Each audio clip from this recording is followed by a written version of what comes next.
Moustapha Thioune di taw Ahmed Bachir di mag ci Aïssatou son excellence waaw ma amoon nag témoignage bu ma ko bëgg a defal Aïda maanaam ci ko yar ci laa bokk yàlla dafa def ba bi mu amee bac di dem Dakar ci laa teqali ko moom waaye man li ma ko xamal mooy ku tey la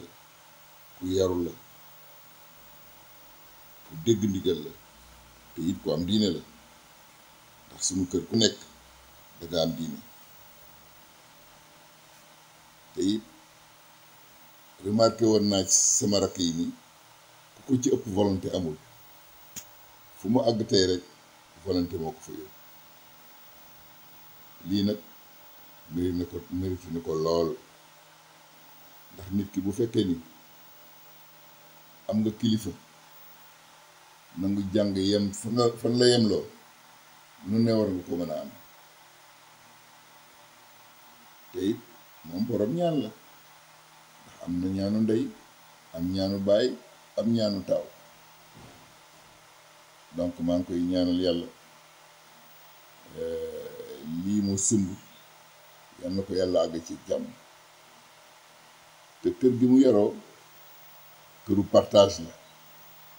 boo gisee Aïda tabe dem ba retraité lii mu koy continue c'est parce que ci ñun la ko gisee ci kër ñun lu nu am lu ne dañ koy bokk ba mu jeex loolu la xam donc yal na ko yàlla defal jàmm defal na ko te lii mu àggale ko jàmm ci barke Muhammad sallallahu alayhi wa sallam jërëjëf Thioune kontaan naa waroon naa ñëw nag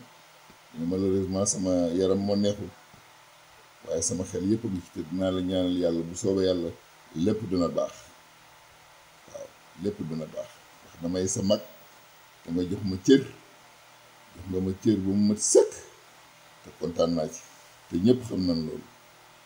cër boobu yal na la ko yàlla delloo ci barke Muhammad muy gudd fan wér sutura daa iman mucc ak muccale ak bépp jullit ci barke Muhammad Allahumma salli ala sayyidina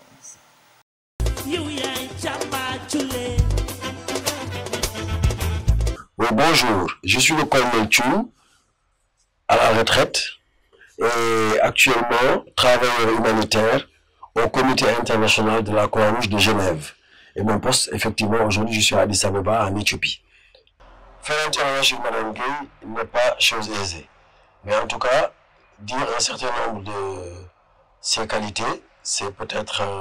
un peu plus facile. Aïda, comme on l'appelle, et moi c'est ma grande sœur, on est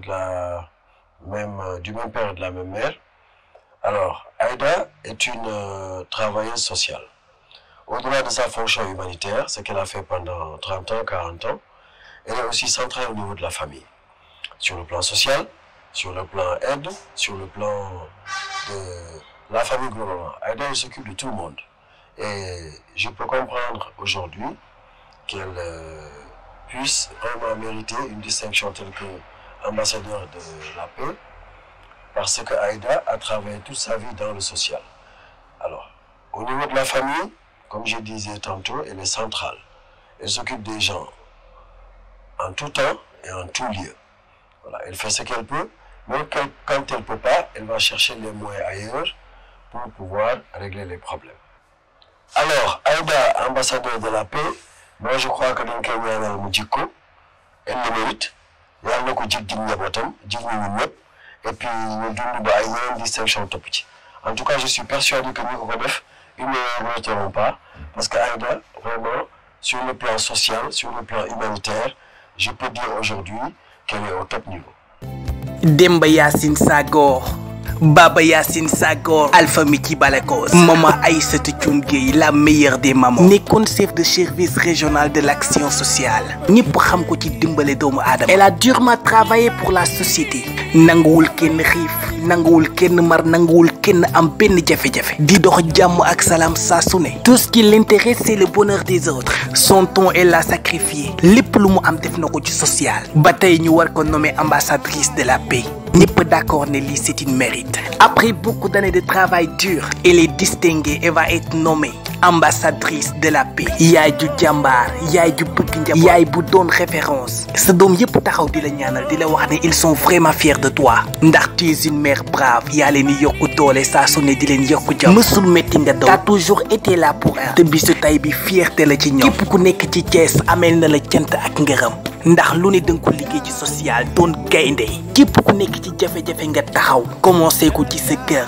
di ko def sa quartier, di ko def ci dëkk bi yëpp ba ñëpp ràññee la ci moo tax bis bi ñëpp la ko yëg. Particulièrement à tes enfants qui t'aiment, qui t'adorent, qui te souhaitent une longue vie remplie de bonheur. Ndax yow yaa tax ñu naw leen, yaa tax ñu respecté leen, yaa tax fu ñu dem ñu jox leen gët. Maman Aïssatou, vous ne pouvez même pas savoir à quel point tes enfants sont fiers de toi.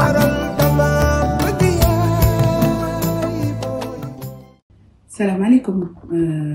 maa ngi nuyu ku ci nekk sa tur ak sa sant. Je tenais particulièrement à dire que c'est une grande fierté aujourd'hui pour moi de représenter toute la famille. Je suis Maguette Gueye, je suis la fille aînée, Maman Taawu Madame Aïssatou Thioune Gueye aujourd'hui, qui reçoit cette illustre distinction en tant qu'ambassadrice de la paix. Parler de maman risque d'être difficile parce que à chaque fois sunu gisee sunu yaay sunu xol dafay tooy, parce que c'est quelqu'un qui a œuvré tout au long de son parcours pour aider, pour soutenir les publics les plus défavorisés. Thioune Demba, tout ce qui t'arrive aujourd'hui à travers cette distinction, tu le mérites, car tu es une femme de vertu, une femme qui a participé ardemment à l'éducation de ses enfants. Jox ñu ay valeurs yu nga xam ni tey fu ñu mënti nekk ci àdduna, on n'a pas peur ni de prendre des responsabilités, ni aussi de faire part de cette éducation sans faille que tu nous as diffusée. Moi, je suis fière aujourd'hui de représenter toute la famille. Je parle au nom de mes frères et sœurs, mais également au nom de tes petits-enfants qui sont fiers de toi. Le fait que tu reçoives cette distinction comme étant ambassadrice de la paix signifie grandement, parce que tu es non seulement une femme de paix, une femme de religion, une femme de conviction. Thioune Demba Yacine, lu la arrivé dans la communauté. Donc aujourd'hui, c'est une grande fierté pour moi de te dire que maman, on t'aime très très fort. Sache qu'au nom de toute la famille, on tenait à te féliciter. Et puis, yal na doon sa njiglaay Thioune, yal na doon sa njiglaay. Jërëjëf, merci beaucoup.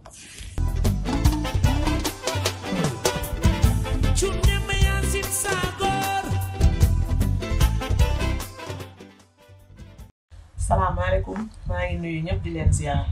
Man la Dieynaba Gueye, doomu colonel Babacar Gueye, di taaw ci jigéen ñi. Sama tante nag dinaa sawar trop def témoignage ci moom ndax nit ku baax la, nit ku rafet mën a rafetal mbokk, nit ku mën a toppatoo mbokk, nit ku fonk mbokk. Kon nag yal na ko yàlla defal jàmm, defal ko sutura, defal ko ay teranga. Médaille bii nag yal na doon jiglaayam ci barke Seydina Mohamed. Yal na doon ay médaille. Digal ay doomam rek fu mu toll dee leen topp seeni mag, topp leen seeni ginnaaw mag, dee leen déglu seeni mag, di rafetal fu mu toll. Macha allah Thioune, yal na ko yàlla defal jàmm, defal ko sutura, may ko gudd fan bu ànd ak wér ci barke Seydina Mohamed. Lenn rek nag moo ma gën a neex si moom ni muy oowee sama yaay, fu mu wootee jox ma ma grande sœur, muy nag lu sedd ci xol, lu neex ci xol. Macha allah. Mention spéciale ma tante, yal na la yàlla defal gudd fan.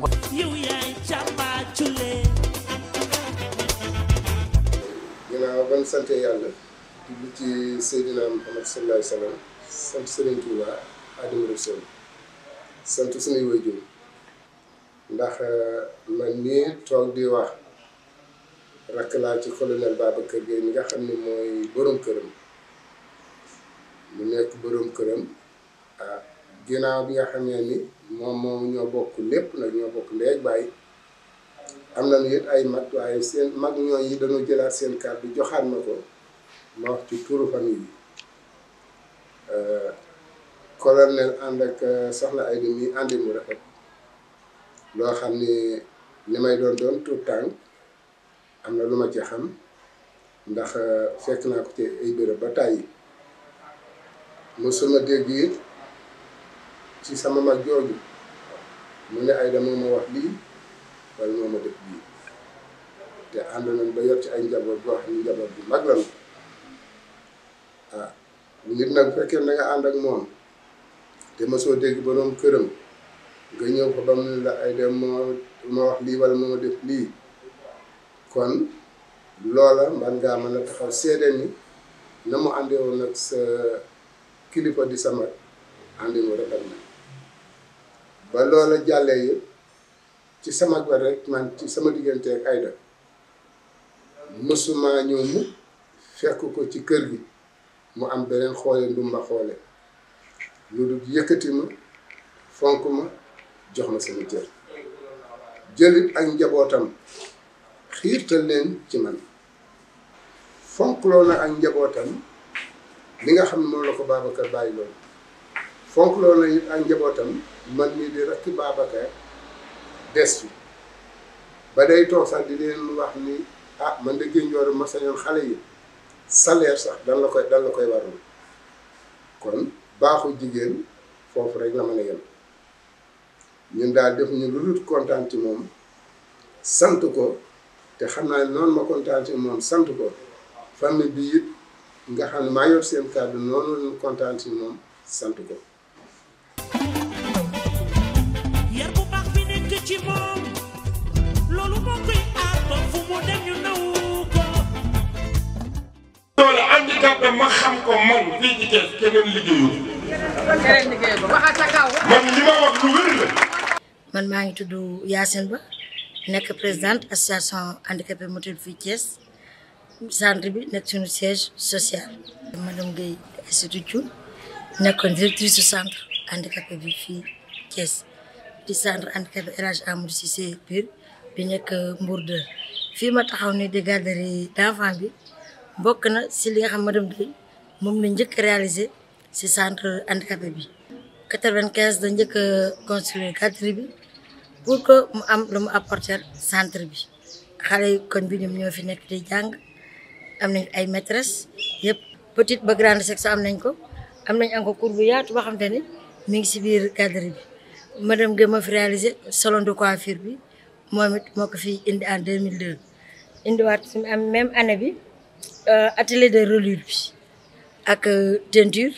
ak atelier femme handicapée yi ñuy def groupement bi tabax la leen mbaar si ginnaaw foo xam fa la ñuy cuubee en même temps it di dafa def transformation fruits et légumes ak section ménagère bi muy bâtiment bële fi les jeunes filles def couture foofu la ñu nekk encore femme handicapée tamit foofu la ñu defee transformation fruits et légumes si ginnaaw it am na benn kii bu fa nekk atelier muy galerie d'art bi boobu it madame Guèye moo ko construire encore chambre gardien bi kon réalisation yu bëri madame Guèye def na ko si centre handicapé bi mu fi ñëwee 93 ba 2002 bi nga xam ne ci lañu affecté comme chef de service régional pour action sociale kon madame Guèye ñun jigéen wuñu parce que li mu fi def ba léegi amul kenn ku fi jaar ba def ko te ku fi jaar sa mënatu ko parce que li ma la woon yëpp amul kenn ku fi mën a defati moo koy dagee ñëw rek xalaa yokk dara xanaa ne waaw góor madame Guèye. asalaamaaleykum man maa ngi tudd Youssoupha Faye nekk silmaxa ak handicapé moteur doon jàngale nag ci institut des jeunes aveugles fa laa jàngale ba ci 2012 laa dem à la retraite ba mu juddoo yàlla def ma handicapé moteur ci polio ma demati encore jàng ba am suma brevet yàlla indi silmaxa si la ma yàlla wan ni ma yow mii kat fi nga xam ne mooy waar wi nga war a nekk di ko béy mooy waaru way naa ko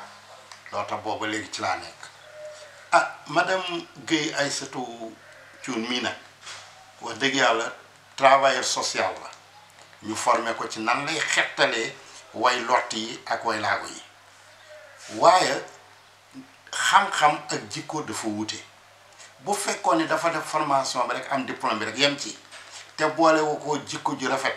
boolewu ko ak laabiir boolewu ko ak am jàmm kon du mën a liggéey way laago yi ba retraité ci ñoom bi mu yoree service régional action sociale way laago yi ci région de Thiès ñoom ñëpp gis nañu ne seen mbir yokk na ci anam yu bare bare mu nekk koo xam ni jigéenu terrain la moom xamoon na ni social du loo xam ne da ngay toog ci bureau rek di ko rek da ngay dem sur le terrain xamoon na ni social it nag moyen yi mu laaj gouvernement am rek amu ko kon il faut nga boole ci leneen loo tax madame Guèye amoon na initiative créer benn réseau de membres bienfaiteurs autour du centre nga xam ne ba problème amee muy problème bu urgent te moyen bu ko régler sur le plan institutionnel amu ko ci wàllu gouvernement amu ko fa kenn lay woo ci ñooñu mu daal di intervenir directement loolu ñu ci bare da nga daan toog parce que un bureau kenn ñëw indi fa ordonnance bu tàng jël muy loo xam ne daf ko war a régler léegi bu boobaa mu def ci li ko am laneen li ci des mu woo benn membre bienfaiteur kooku ñëw mottali ñu régler problème yooyu loolu def na ko plusieurs fois nekk naag way laago yi séexlu ci benn way laago day dem ci kër yi day dem ci seeni xew ku ci am looy lijjanti sur le plan familial mu àndante ko ak yow d'ailleurs c'est pas pour rien que ñu boo déggee ñu koy wax naan ko xalifa général ku lu handicapé loolu la ñu ko tuddee mooy tur bi nga xam ni non seulement topp na ko ba mu retraité mais bi mu retraité ba léegi handicapé boo ne Aïssatou Gueye Thioune mu ne la kooku mooy xalifa général ku lu way laago loolu rek doy na ci wane ni place bi mu occupé woon ci way laago yi ak nekk na place bu rëy ah mu nekk nag koo xam ni ku laa biir la nekk nag encore jigéen ju am personnalité ku am fulla ku am fayda ba nga xam ni man ànd naa moom séminaire Dakar ñu war fa def une semaine mais bu nu mësaan a wàcc directement caserne gendarmerie ba lay fanaani xam nga loolu am na ñu bare jigéen yoo xam ne bu ñu demee ci ay atelier wala ñu koy xamul bu nu wàccee dañuy dem la xaale ci yeneen mais moom bu demee ci atelier séminaire bu séminaire bi paree dem na fanaani gendarmerie ndax borom këram colonel de la gendarmerie loolu ça montre que moom après le travail aussi importance bi mu war a jox ménage mi ko doon jox mu mat sëkk ah lii nag nga xam ne moo leen koy waaj a def muy ambassadeur de la paix mais loolu prolongement wu liggéeyam rek la ndax gannaaw moom ci jàmm la mës di yëngatu te booba amu ci benn mandarga wala benn titre comme bu mel nii buñ ko defee am nañu yaakaar ni dana gën a développer concept boobu nga xam ne actuellement adduna bi yëpp moom la soxla muy la paix yàlla moom la ñu recommandé ni dëkk leen ci kaw suuf mais ci jàmm kon nag bu yàlla defee loolu ci moom am nañu yaakaar loolu dañ ko réussir ñu koy li ñuy ñaan mooy réussite bi gën a yokku waaye aussi ay yeneen ndam ak ay yeneen distinction fekk ko ci loolu daal laa amoon ci lu may de wax di sant yàlla bu baax di ko ñaanal yàlla na àggale sagoom te ndam li yàlla na weesu fii dem ba ci ay anam yu gën a weesu bi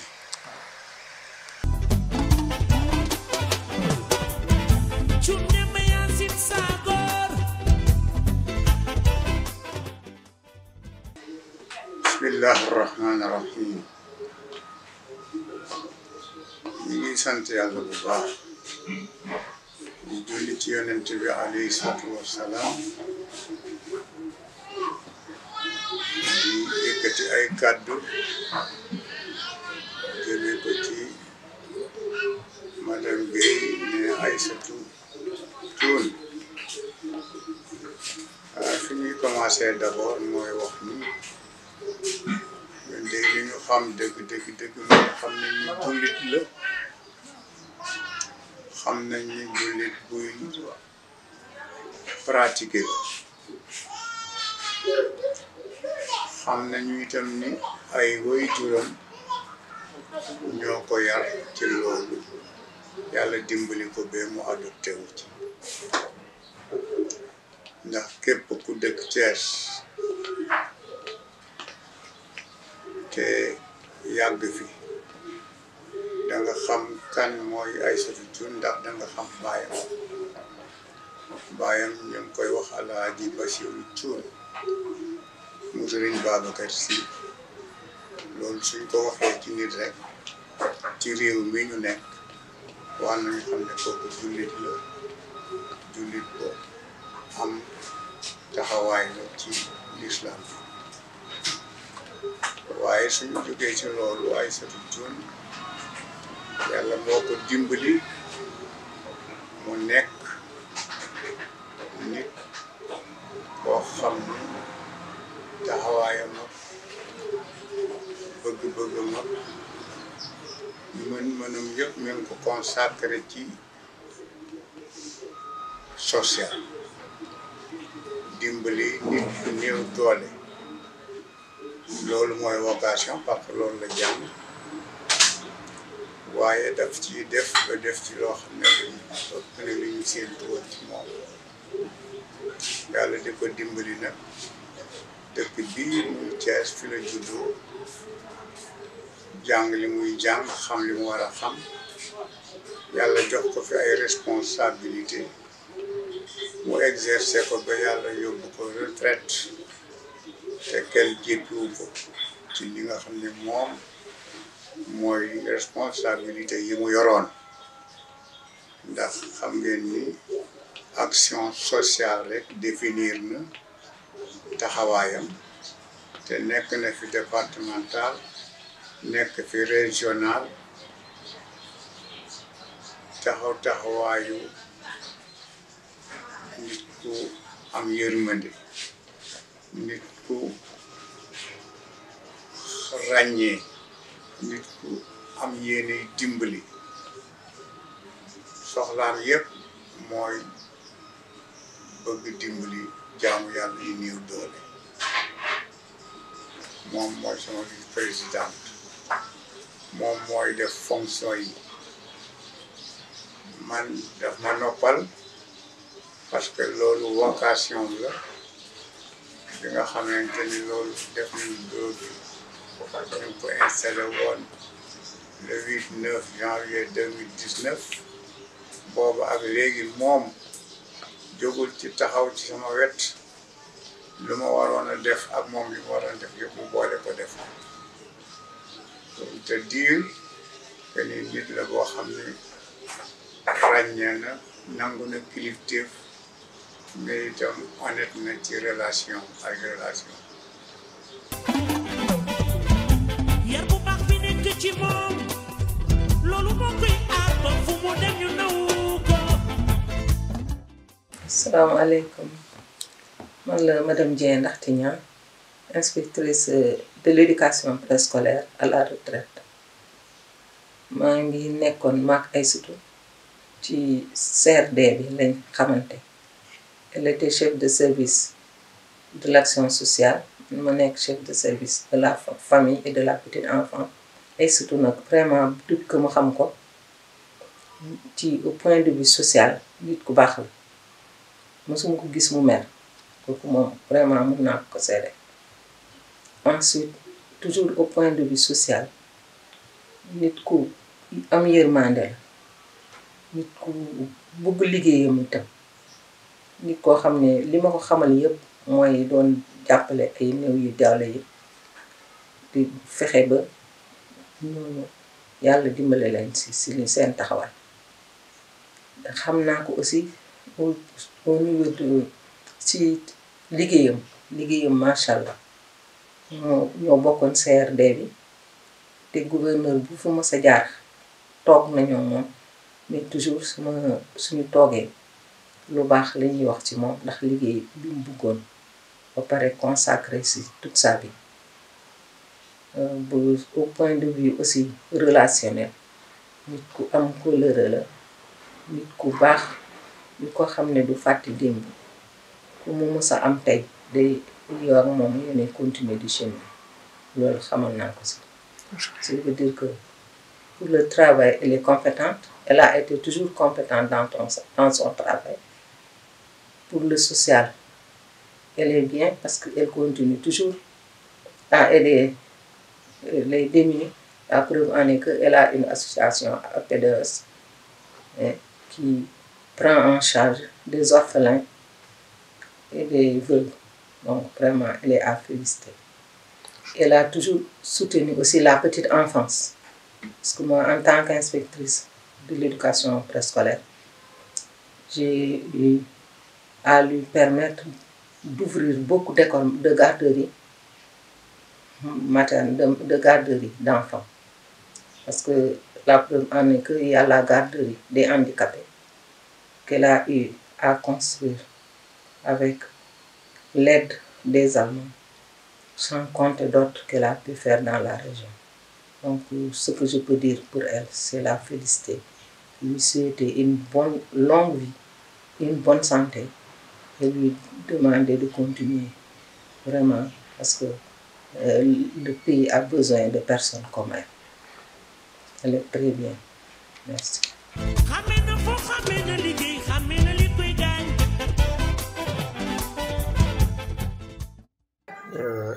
La nomination de Mme Aïssatou Gueye Thioune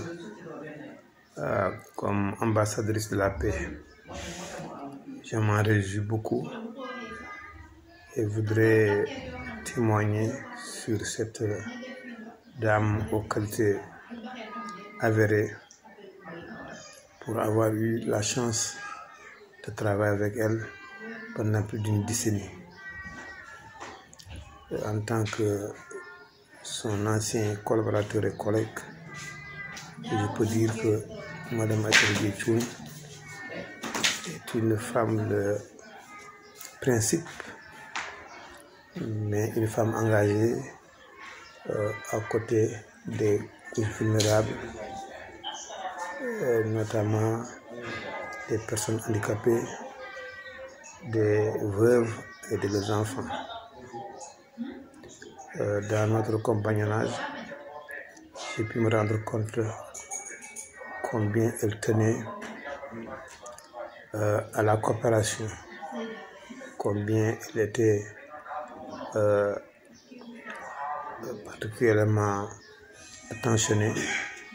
pour tout ce qui concerne la justice sociale. Et de ce fait, je pense que, et je le crois également fermement, qu'il mérite le titre qu'on lui a donné. Elle a toujours œuvré dans le sens de la paix, la concorde entre les personnes, mais surtout, elle a pu montrer à chaque fois, au gré des responsabilités qu'elle a eu à assumer, son engagement et sa capacité à mobiliser les personnes pour ces mêmes causes. Voilà donc, de façon résumée, les quelques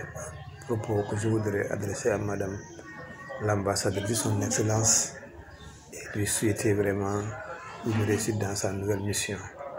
Je vais terminer également montrant ou bien soulignant combien elle a pu soutenir à travers l'APEDOS, qui est une association qu'elle a créée pour les enfants déshérités et les orphelins à la paix familiale. Je vous remercie.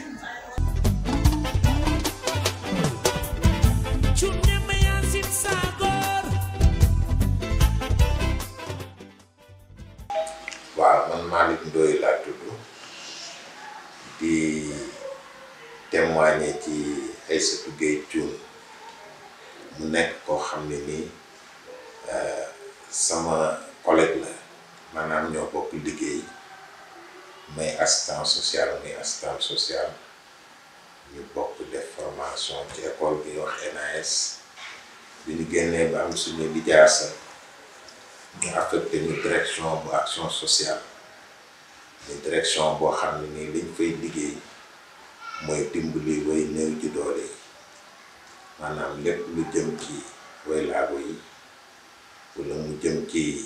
njaboot yi nga xam ni seen loxo jotul seen gannaaw wala mu nekk ñoo xam ne ni yàlla daf leen teg natt ñu yàqule moo xam ci lakk wala lu mel ni mbënd yi ñuy dund at yi ñu weesu yëpp wala mu nekk beneen façon catastrophe boo xam ne nii natt bu leen yàlla teg la ñu war leen dimbale ndax li ñu yàqule mun na nekk tam jëriñ yi xale yi am jafe-jafe maanaam seeni waajur wéradi wala ñu faatu bàyyi leen rek ay jigéen ñooñu ñëpp nekk na ñoo xam ne direction boobu ñu wax direction action sociale nit moom buy jóge ci nguur gi di jëm ci ñooñu ci direction boobu lay jaar ay satu nag yore woon service régional de direction boobu fii ci région Thiès man ma bokk ci ay nattangoom di nekk ci yeneen diiwaanu dëkk bi nekk naa Ziguinchor nekk Fatick ñu bokk liggéey boobu di daje di ko liggéey ci terrain bi di daje Dakar région bu nekk di wax résultat yi ñu am ci liggéey bi ñuy ànd di nas ay programme di ko doxal ngir ndimbalu ñooñu nga xam ne nii ñoo tax direction boobu jóg mu nekk ci nag jigéen yoo xam ne ku jàmbaare la lépp loo xam ne defal na ko ñu féete woon ak moom ci région Thiès te aajowoo ndimbal yooyu xeet na ko du sonn du tay donc mun nañ wax ni lim doon yëngu yëpp ci fanweeri at ak topp yi mu liggéey loolu ci région Thiès ngir famille yooyu seen nekkin gën a jag la kon loolu mun nañ ko dugal ci cadre jàmm mu doon dox di yëngutu di nas di nocc di wuti di indi ngir ñooñu am jàmm seen nekkin gën a jag ginnaaw loolu tam bokkat nañ liggéey ci programme santé bu ñuy wax programme SIDA programme boobu man ma coordonné ko ci région Thiès ñaari at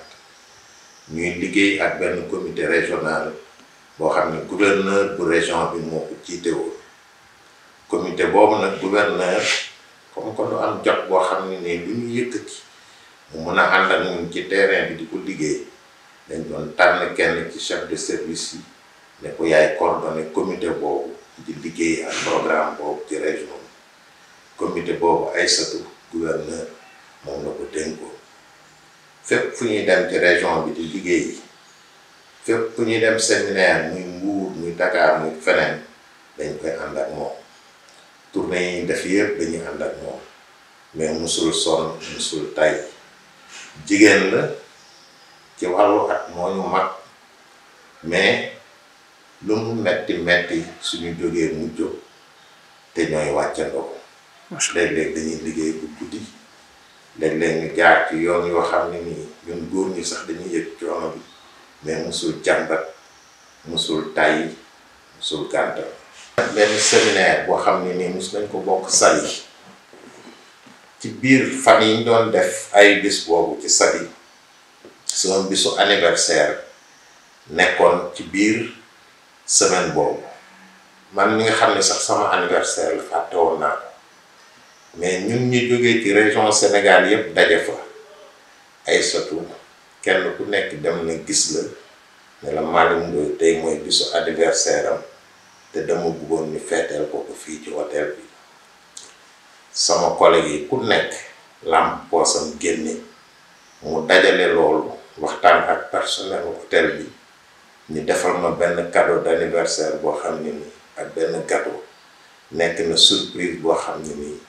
keroog laa xam ne wax dëgg yàlla Aïssatou mi taxawu na ma tànku man